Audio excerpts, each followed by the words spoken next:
Salut les accros aux lames, heureux de tous vous retrouver pour cette nouvelle présentation. On est presque 2000 sur la chaîne, ça fait vraiment plaisir.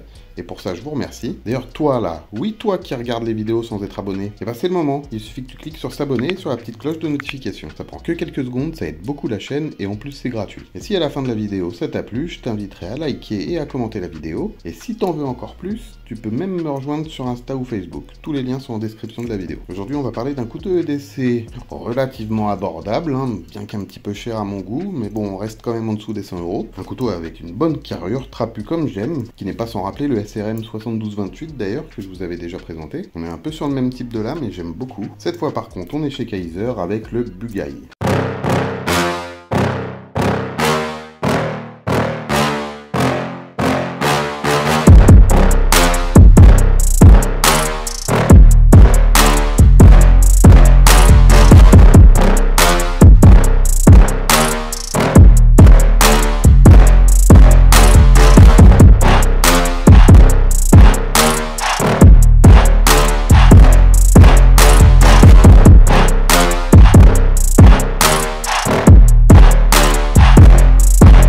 Côté caractéristiques, on a une longueur totale de 18,5 cm, une longueur fermée de 10,6 cm, une longueur de lame de 7,8 cm, avec une épaisseur de 3 mm, le tout pour un poids de 100 g. Il a donc des dimensions idéales pour un couteau de poche à porter au quotidien. À première vue comme ça, c'est vrai qu'il paraît massif, mais en fait il est beaucoup moins encombrant que le SRM par exemple. Son manche assez haut, mais sans être trop épais non plus, et bien proportionné, ce qui fait que c'est vraiment très agréable et très confortable en main. Les plaquettes sont en micarta, ce qui est très agréable, et elles reposent sur des platines en acier inoxydable qui ont été assez bien ajourées. Un petit détail qui joue sur la prise en main et le confort, c'est au niveau du haut du manche. Je ne sais pas si vous voyez, si c'est perceptible à la caméra, mais le micarta n'est pas totalement plat, il y a vraiment un renfoncement ici, c'est un peu creusé, ce qui permet d'avoir un manche un petit peu plus fin ici.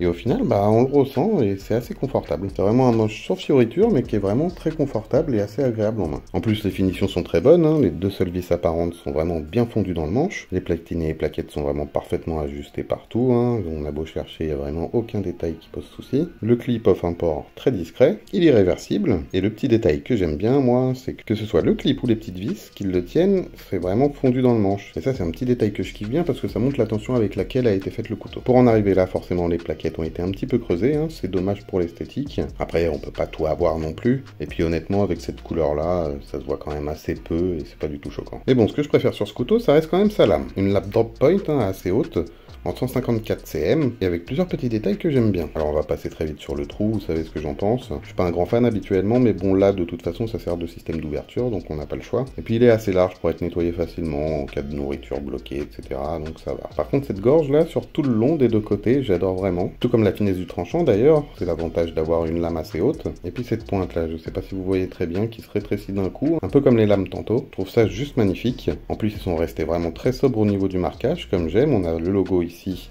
avec en tout petit, je sais pas si on va arriver à le voir à la caméra, le numéro de l'acier et le numéro de série, et de l'autre côté, uniquement le nom du modèle et le nom du designer. Et le tout gravé assez légèrement pour que ça reste vraiment très discret. Et bien sûr, même si là c'est surtout fonctionnel, on a un grand jimping sur le dessus de la lame, qui est vraiment assez grand, ce qui permet de l'utiliser vraiment dans plusieurs positions ou selon la taille de votre main, qui est très peu agressif, mais qui offre quand même un très bon gris. Comme on l'a évoqué juste avant, l'ouverture se fait via le trou sur la lame. Alors en soi, ça marche très très bien, grâce au roulement à billes. Alors je sais pas si c'est parce que le trou est trop près du manche ou parce que le trou est mal fait, mais c'est vraiment une galère pour pouvoir l'attraper et l'ouvrir de façon éclair en le faisant bien claquer. C'est dommage parce que quand on le referme, on voit bien que les roulements à billes, c'est franchement nickel.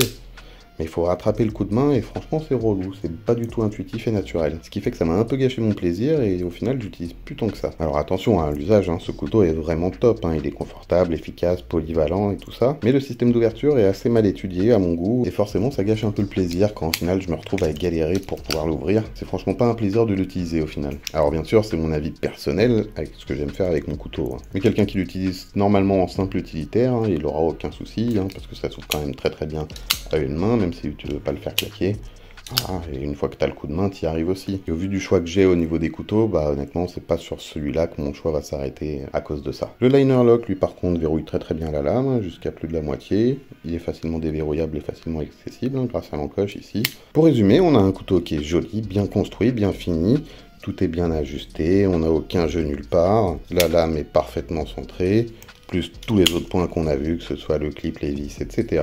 En plus de ça, il est très confortable, efficace, très polyvalent, mais il a quand même deux défauts qui me gênent assez, mais qui pourraient être des détails pour certains, hein. Déjà, le système d'ouverture, comme on en a parlé, qui moi franchement me saoule. Et puis son prix, on est aux alentours de 90 € hein, selon les sites, et même si c'est du 154 cm, bah je trouve ça quand même un peu cher pour ce que c'est. Après c'est Kaiser et c'est dans leur gamme de prix, donc c'est pas choquant non plus. Donc si vous vous en foutez de faire claquer vos couteaux et que le prix vous paraît correct, bah franchement foncez parce que ça reste quand même un très bon utilitaire. D'ailleurs je vous mets des tests de coupe juste après. Moi je vais m'arrêter là pour aujourd'hui. Si vous avez aimé la vidéo, vous savez ce qu'il vous reste à faire. On like et on commente. D'ailleurs si vous n'avez pas aimé, n'hésitez pas à commenter également. Moi comme d'habitude je vous laisse avec les tests de coupe et plein de photos sympas du couteau, et on se revoit très vite pour une nouvelle présentation. Ciao!